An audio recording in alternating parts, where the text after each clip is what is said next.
জ্ঞাত আয় বহির্ভূত সম্পদ অর্জনের অভিযোগে ৩ বছরের সাজার বিরুদ্ধে বিএনপির ভারপ্রাপ্ত চেয়ারম্যান তারেক রহমানের স্ত্রী ডাক্তার জুবাইদা রহমানকে আপিল করার অনুমতি দিয়েছে হাইকোর্ট।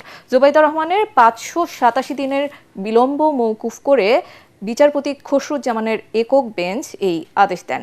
জ্ঞাত আয় বহির্ভূত সম্পদ অর্জনের অভিযোগে ২০০৮ সালের ২৬শে সেপ্টেম্বর সেনা সমর্থিত তত্ত্বাবধায়ক সরকারের আমলে বিএনপির ভারপ্রাপ্ত চেয়ারম্যান তারেক রহমান, তার স্ত্রী জুবাইদা ও জুবাইদার মা সৈয়দা ইকবাল মান্থ বানুর বিরুদ্ধে কাফরুল থানায় মামলা করে দুদক।